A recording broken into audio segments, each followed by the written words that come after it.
Eu sou Ricardo Abramovay, sou professor da Universidade de São Paulo, do Departamento de Economia, sou sociólogo. Durante muitos anos, minha área de concentração, de pesquisa, de intervenção, de trabalho foi o desenvolvimento rural. E quem trabalha com desenvolvimento rural nunca deixa de trabalhar com desenvolvimento rural, evidentemente, então, de certa forma, continua sendo. Mas de alguns anos para cá, eu venho trabalhando cada vez mais com temas gerais referentes ao desenvolvimento sustentável.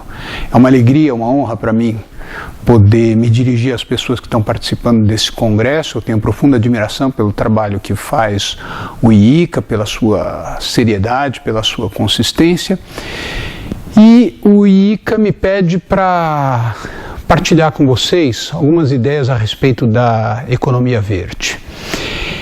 Essa caracterização da vida econômica por cores, ela é sugestiva, mas ela pode dar lugar a alguns equívocos. Ela é sugestiva no sentido de que, se eu opuser economia marrom à economia verde, é claro que eu estou criando uma antinomia entre uma forma de utilização de recursos que, no caso da economia marrom, produz fumaça, é pesada, tem consequências graves sobre a sociedade, sobre os ecossistemas, e a outra, a economia verde, ao contrário, que é leve, que é reconstitutiva e assim por diante.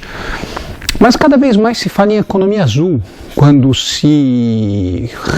a referência são os oceanos e tanto os problemas que estão ocorrendo com os oceanos, como quando se procura enaltecer os potenciais que os oceanos têm para melhorar a vida social. De qualquer maneira, a economia verde ou a economia azul, elas envolvem três dimensões fundamentais, e é muito importante, a meu ver, que nós comecemos pela definição dessas três dimensões, para que a gente não transforme a economia verde numa espécie de árvore de Natal onde a gente pendura tudo. Então, a economia verde é produzir de maneira sustentável, mas é também atender ao direito das crianças, é também atender aos direitos das mulheres, é também atender aos direitos dos negros, das comunidades indígenas. Bom, então é tudo. E, obviamente, o que é tudo acaba não sendo nada. Então, se esta expressão economia verde, se essa caracterização da vida econômica por cores faz algum sentido, a meu ver, este sentido pode ser decomposto em três partes básicas e três desafios básicos para as sociedades contemporâneas. E nós vamos ver que nos três desafios básicos, as sociedades contemporâneas, e infelizmente aí o Brasil não é exceção, estão muito aquém daquilo que nós de fato precisamos fazer. Primeiro desafio da economia verde, e faz parte da sua definição, é a transição da matriz energética da economia mundial dos combustíveis fósseis para os combustíveis renováveis.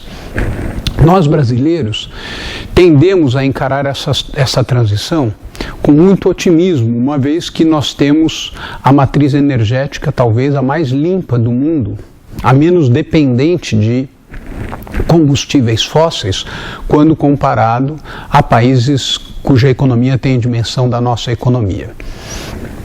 Mas os desafios dessa transição são extraordinariamente difíceis a serem enfrentados e seria muito prejudicial que nós considerássemos que as sociedades humanas estão vivendo um momento em que a energia será mais abundante que nunca. Não.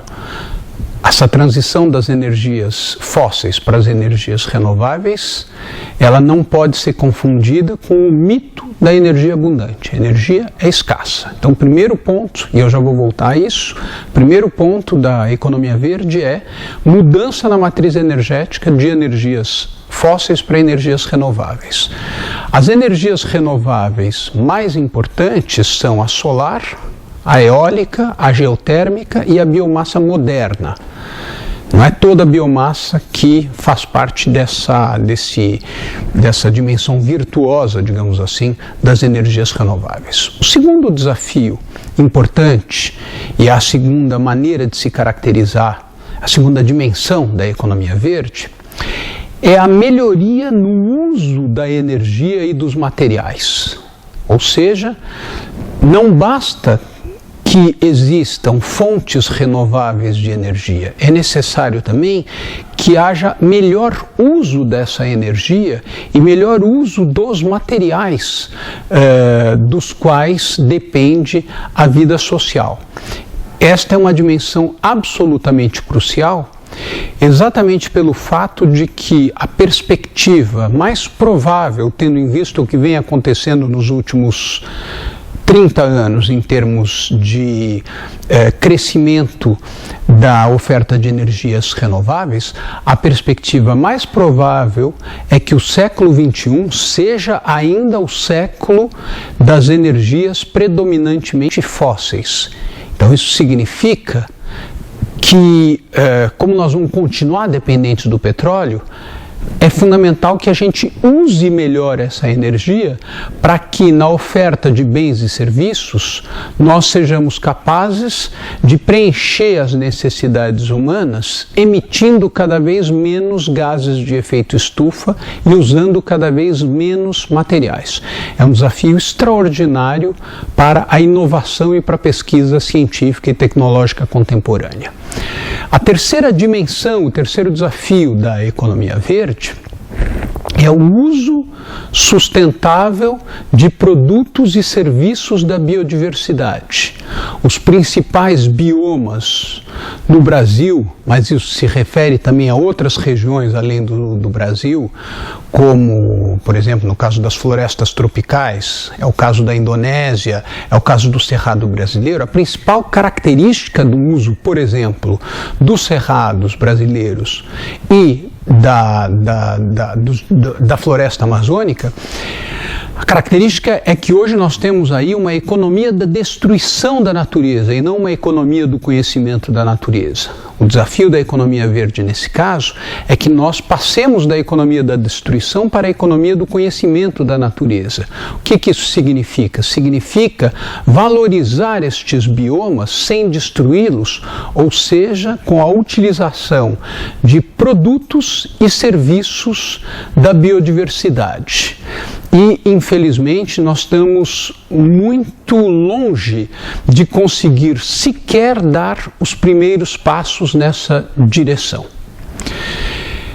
Quando a gente pega essas três dimensões da economia verde, energias renováveis, melhor uso das energias e dos materiais e uso sustentável da biodiversidade, a primeira pergunta que nós nos fazemos é: se nós conseguirmos preencher essas três dimensões, acelerar a transição, usar melhor a energia e os materiais e fazer o uso sustentável da biodiversidade, será que nós conseguiremos enfrentar os grandes desafios que o século XXI apresenta para a espécie humana hoje? Não é fácil responder a essa pergunta e, sobretudo, tendo em vista a Rio+20, o principal erro que a gente tem que evitar, a meu ver, é uma espécie de otimismo excessivo a partir do qual os grandes problemas que nós tivemos durante o século XX serão resolvidos por meio de uma inovação tecnológica acelerada que a economia verde sintetiza. Eu quero dar um exemplo disso. Hoje a espécie humana extrai da superfície do planeta 60 bilhões de toneladas de materiais. Quais materiais?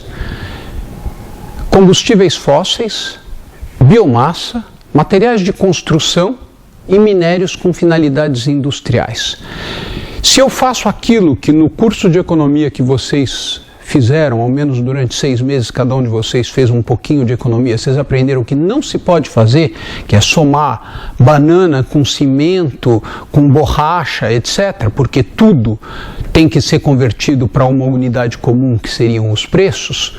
Se a gente desrespeita essa recomendação dos economistas e soma isso em peso, nós teremos que a humanidade extrai, só considerando esses 4 materiais, 60 bilhões de toneladas desses 4 materiais por ano. Isso significa, como nós somos 7 bilhões, significa aproximadamente 9 toneladas anuais per capita, que cada um de nós usa anualmente para comer, para se vestir, para se deslocar, para estudar, para ir ao cinema, etc. Enfim, para fazer as coisas que a gente faz na vida cotidiana. No início do século, não eram 9 toneladas per capita, no início do século XX, 1900. Não eram 9 toneladas per capita, eram 4,5 toneladas per capita. Então, per capita, nós dobramos o consumo de materiais. Mas mais do que isso, o horizonte que se apresenta daqui até 2030 é que nós passemos de 60 bilhões de toneladas a 80 bilhões de toneladas. A pergunta que a gente pode fazer é: até quanto nós podemos extrair da superfície da Terra? É infinita? O bom senso nos diz que não é infinito. Provavelmente a capacidade que a Terra tem de nos fornecer recursos é muito grande, mas ela certamente não é infinita. Só que há um problema adicional com esse número.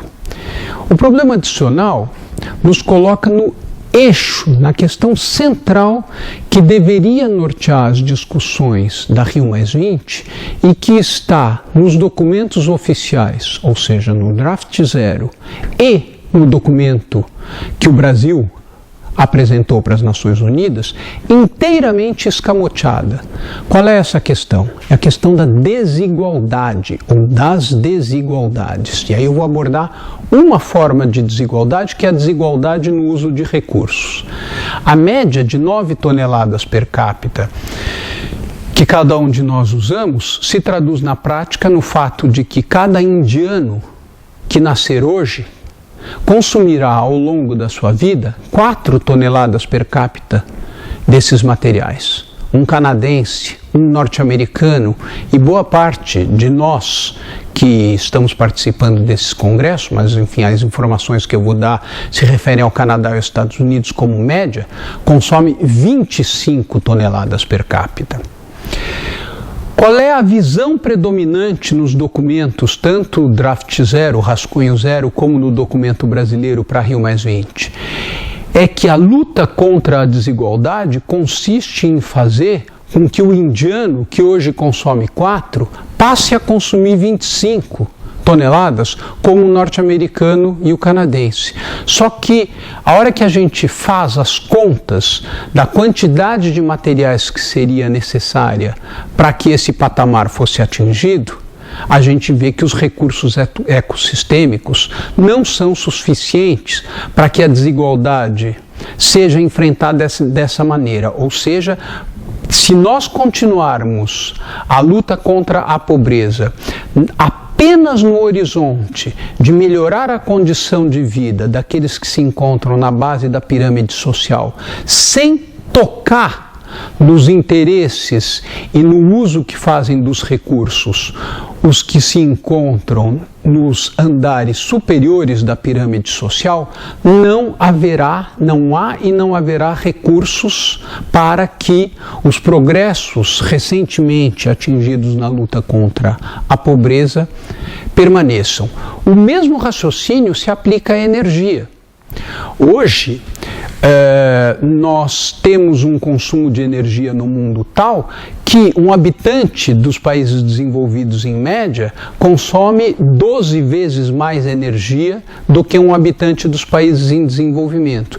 E o mesmo se refere às emissões de gases de efeito estufa. Então, qual é a mensagem que emerge dessas constatações? É que por mais que as inovações tecnológicas que eu mencionei no início, ao fazer a tríplice caracterização da economia verde, que são transição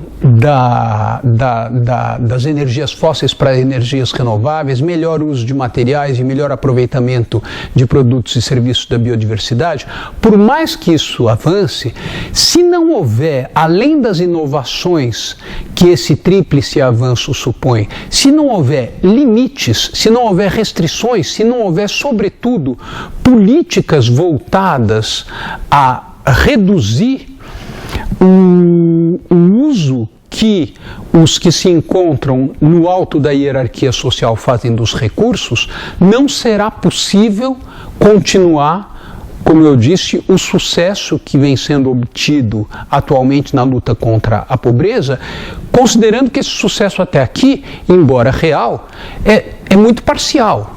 A estimativa das grandes consultorias internacionais, por exemplo, da McKinsey, é que nos próximos 20 anos haverá 150 milhões de pessoas a mais por ano numa espécie de nova classe média mundial, o que é muito positivo. Só que, em primeiro lugar, isso vai deixar ainda quase metade da espécie humana numa situação de pobreza e muitos numa situação de miséria. E, em segundo lugar, se nós imaginarmos o impacto que esses 3 bilhões de consumidores a mais vão exercer sobre os ecossistemas, considerando, e se nós procurarmos fazer com que, devemos procurar fazer com que isso se amplie de maneira que a pobreza seja erradicada do globo, é claro que essa erradicação da pobreza supõe políticas voltadas a uma redução muito forte das desigualdades, e isso tem que estar no centro das políticas públicas, do conjunto das políticas voltadas ao enfrentamento dos grandes problemas do século XXI. Portanto, economia verde é muito importante, mas se não forem enfrentados os problemas das desigualdades, sua eficiência será muito restrita. Como é que fica o Brasil nessa história? Quer dizer, quais são as particularidades do Brasil com relação a esse tema? Primeira particularidade, eu queria citar 5 temas aqui com relação ao Brasil, a relação entre o Brasil e a economia verde, que são fundamentais. Em primeiro lugar, o Brasil ainda tem um atraso que não se justifica naquela que eu caracterizei como a terceira dimensão da economia verde, ou seja, o uso sustentável dos recursos, dos produtos e dos serviços, a exploração de produtos e serviços da biodiversidade da floresta em pé, mas não só da floresta em pé, mas dos cerrados, da caatinga, etc. Hoje, por exemplo, no caso da Amazônia, a Amazônia brasileira é uma região voltada a 3 coisas, basicamente: a produção de commodities agrícolas, a produção de commodities minerais e a produção de energia. O resto é o resto. E os sistemas de pesquisa voltados ao uso sustentável da biodiversidade e o aproveitamento de serviços da biodiversidade são extremamente acanhados, e com exceção da cadeia do açaí, da castanha do Pará, a imensa riqueza de biodiversidade da região amazônica é praticamente inexplorada. Mas o mesmo pode ser dito a respeito do Cerrado, que é encarado pela sociedade brasileira como uma grande fronteira agrícola e não como um local cuja biodiversidade poderia dar resultados interessantíssimos do ponto de vista de geração de renda para as populações que ali habitam. No caso da Caatinga também é catastrófico, porque a exploração de lenha predatória persiste sem uma exploração sustentável de produtos e serviços da biodiversidade. Segunda dimensão importantíssima para o Brasil se refere à questão do uso dos materiais e da energia. E aí eu queria citar 2 exemplos que são cruciais.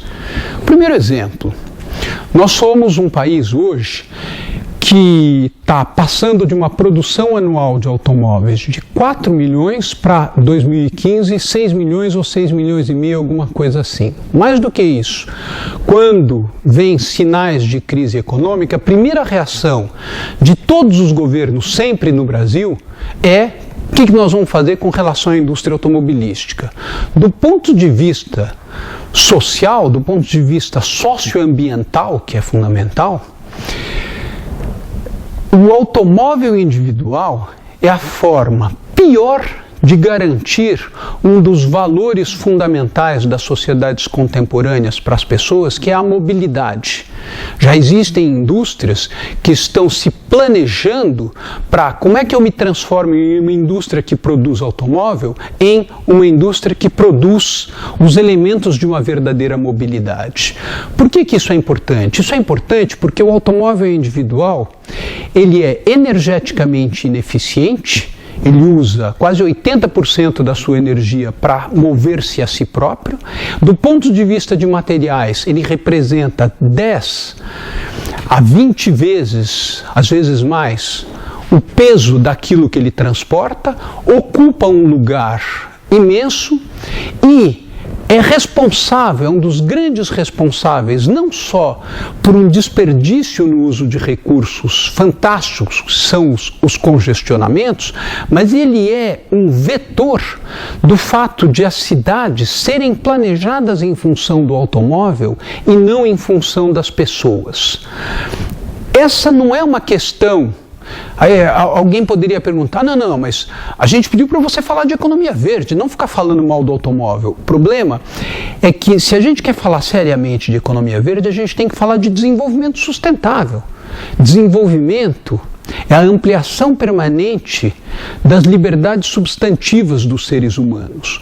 O automóvel individual, como caminho de mobilidade, reduz as liberdades substantivas dos seres humanos e degrada os tecidos urbanos das regiões metropolitanas. No entanto, ele representa uma quantidade extraordinariamente grande de recursos, o que traz uma questão muito séria para a gente pensar, no fundo, a relação entre a vida econômica e os próprios ecossistemas dos quais a vida econômica depende. Um outro exemplo na mesma direção, melhor uso dos recursos, é a indústria alimentar. A indústria alimentar, no mundo todo, é a responsável pelos principais impactos ambientais das atividades econômicas. Nenhuma atividade é tão impactante sobre o meio ambiente quanto a produção de alimentos. Nos Estados Unidos, hoje, nós estamos rumando a uma situação em que, em 2020, 30% da população será obesa. Fala-se na necessidade de ampliar a oferta de alimentos. Essa necessidade é real. Mas atenção, nós precisamos nos perguntar: ampliar a oferta de alimentos para quê? Ampliar a oferta de alimentos para que haja mais e mais obesos? Ampliar a oferta de alimentos para que as pessoas melhorem seu bem-estar ou piorem seu bem-estar? Então, no eixo dessa questão está um tema crucial, que é: para que serve a vida econômica? Para que serve? Qual é a destinação? Quais são as finalidades? Quais são os propósitos a partir dos quais bens e serviços são oferecidos para a sociedade? Essa discussão é uma discussão que não é uma discussão só dos países desenvolvidos, mas é uma discussão global. Nós precisamos repensar o próprio sentido da vida econômica para que ela se volte a produzir bem-estar no respeito aos limites dos ecossistemas e romper com a ideia segundo a qual o importante é jogar a economia para frente, porque isso produzirá efeitos colaterais positivos em termos de emprego, de tributação e eventualmente de inovação. Um exemplo disso, e aí é a terceira dimensão que eu queria falar, um exemplo dessa desconexão entre a vida econômica, o crescimento econômico e a relação desse crescimento com a biodiversidade, com os ecossistemas, são as políticas econômicas que no nosso país foram concebidas para enfrentar um problema que de fato é um problema muito sério, que é o problema da desindustrialização. O jornal Valor Econômico publicou no mês de março, na segunda semana do mês de março, uma matéria a respeito de desindustrialização, listando 16 medidas tomadas pelo atual governo e 6 medidas prometidas para reverter a desindustrialização. Nenhuma tem qualquer conexão com a economia verde. Ou seja, nós estamos vivendo o risco de que economia verde seja algo concentrado num segmento, um segmento valoroso, muito importante, que é o segmento da cana-de-açúcar. Aí sim nós temos um processo de inovação positivo, interessante, com pesquisa internacionalizada, que não se limita à produção do combustível etanol, mas vai para a indústria de plástico, polímeros, etc. Então, mas fora isso, há uma timidez incrível e, sobretudo, há uma desconexão entre políticas voltadas a combater os principais problemas econômicos e a verde. Nos Estados Unidos, quando as 3 grandes indústrias automobilísticas foram passar o chapéu para o presidente Obama, isso foi condicionado a desempenho, a melhoria no desempenho no uso de materiais. Nada disso, absolutamente nada disso nós temos. Quarta dimensão importante que eu queria mencionar. Nós estamos vivendo, nesse processo de desindustrialização pelo qual nós estamos passando, a economia brasileira e a economia latino-americana de maneira geral, conhece hoje aquilo que um relatório do Programa das Nações Unidas para o Meio Ambiente e da Rede Mercosul chama de reprimarização da vida econômica. 50% quase das nossas exportações estão hoje concentradas em 5 produtos primários, cifra essa que era de 26%.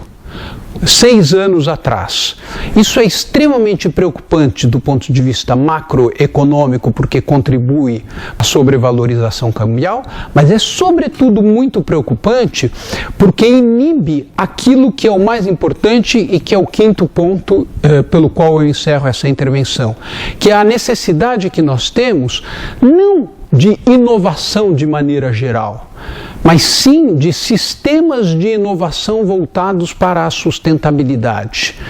O Plano Brasil Maior tem 2 ou 3 acenos nesse sentido, quando fala da necessidade de economia do conhecimento aplicada às regiões florestais, quando fala de ecodesign, etc.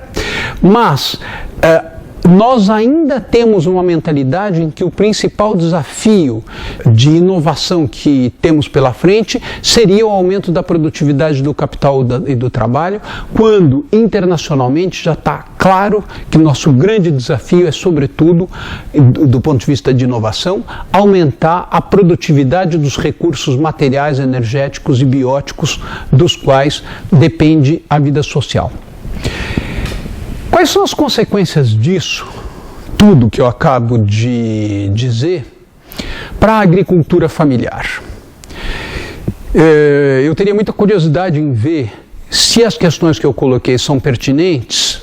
Há economistas que acham que não, que essa história de duvidar do próprio valor do crescimento permanente da economia é algo que não faz sentido. O importante é pisar o pé no acelerador, porque de algum jeito a gente vai estar produzindo efeitos positivos.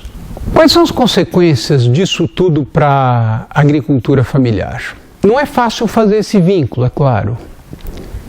Primeiro, mas tem algumas consequências que são óbvias. Em primeiro lugar, a agricultura familiar no Brasil, tendo em vista a sua magnitude social e a dimensão dos territórios que ela ocupa, ela é responsável pela gestão de uma parte muito significativa da biodiversidade brasileira.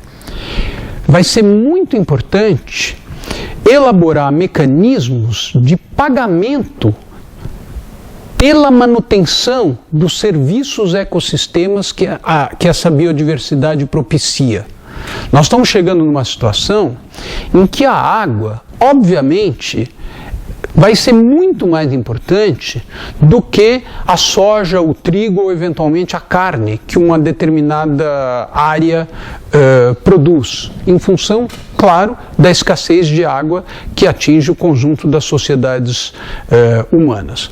Além disso, é fundamental que a agricultura familiar participe desse processo de valorização dos recursos ecossistêmicos, oferecendo produtos cada vez mais marcados por técnicas produtivas que respeitem a biodiversidade e que contribuam para a regeneração dos ecossistemas. Sistemas de certificação nesse sentido são fundamentais. Até aqui os sistemas de certificação têm sido extremamente perversos com a agricultura familiar em função dos custos que eles envolvem. Mas na sociedade da informação em rede, é absurdo que esses custos continuem a ser tão altos, uma vez que existe a possibilidade justamente de usar sistemas cooperativos, sistemas colaborativos para certificar as técnicas produtivas. E é claro que é muito importante, e é o pressuposto disso tudo, que haja um fortíssimo investimento em educação no meio rural, não uma educação especial para o meio rural, mas uma educação de qualidade que permita reduzir a defasagem hoje existente nos níveis educacionais, não só meio rural versus meio urbano, mas, sobretudo, a indecente defasagem que existe nos níveis educacionais, assim como nos níveis de acesso à saúde, entre aqueles que estão na base da hierarquia social e aqueles que se encontram nos seus andares mais elevados. Então, eu espero que essas observações ajudem vocês nas discussões. Eu espero participar pela internet dos processos interativos pelos quais essas discussões terão lugar, e para mim vai ser muito estimulante continuar essa conversa com vocês pela internet. Um abraço a todos, muito obrigado.